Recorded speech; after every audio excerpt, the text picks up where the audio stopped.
So you get a whole nother bite at the apple. And you're not dealing with the collections people. You're not dealing with exam. You're dealing with appeals at a higher level than you normally would. So now let's dive right into maybe the biggest secret to being able to show and pass an exam and be able to provide representation for clients in the U.S. tax court. We're here at Capital Gains Tax Solutions, and one of the biggest things is we want to know is if someone uses the strategy, which we specialize in, the Deferred Sales Trust, what happens if you have to face the IRS or have to face the U.S. and some kind of legal battle. So tell us about your experience with the U.S. tax court, maybe even the IRS, and some of these things over your years. Well, I fight the IRS on almost a daily basis.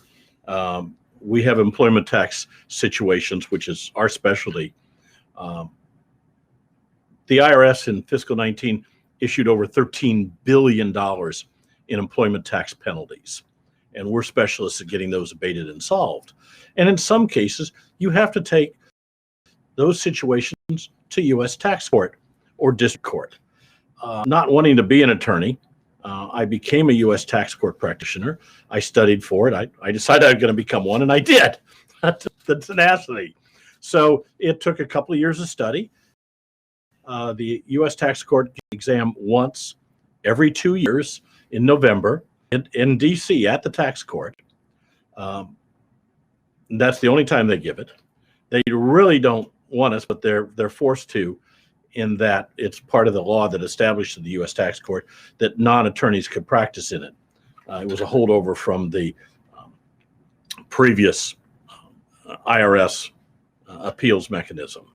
So I sat for it and passed it here a number of years ago.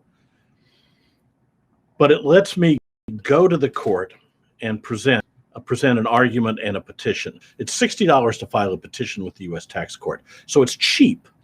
You don't have to spend $5,000 for an attorney on a retainer to file a petition in district court.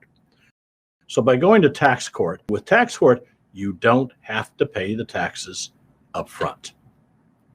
The payment is deferred until the tax court case is settled.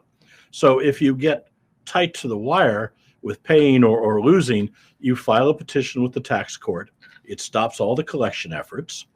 Then the first thing that happens is it kicks back to docketed appeals.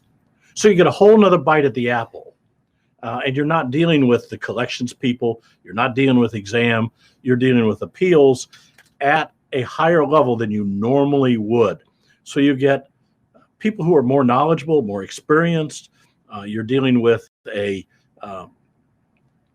tax counsel for the IRS, and 95% of all U.S. tax court cases are settled pre-court.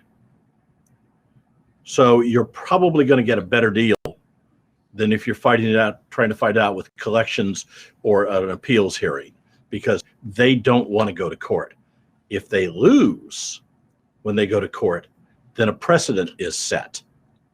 So the hazards of litigation are in many cases on the IRS, not on you, because you know your maximum liability. The liability that the IRS undertakes may be far, far more than they're willing to take on. Wow, that's so enlightening. I'm going to make sure I encapsulate that for myself and for our listeners. So, to file a petition, $60, right, in U.S. tax court, and versus potentially an attorney, $5,000. That's the first thing. Two, once you are, I guess, in this petition stage, you can defer the payments. In other words, you're moving it out of collections where perhaps they don't really have the authority, they're just there to collect. And now you're going to actually fight and appeal, and you're going to defer the payment until the case is solved, which gets kicked back to appeals at a certain point, or maybe during this period of time, which you're dealing with people who can actually perhaps negotiate, right, or work through this. And 95% of these are solved pre-trial because if they were, the IRS is risking not only your case, but a new precedent moving forward, which obviously could be even more costly. Is that a fair summary? Fair summary.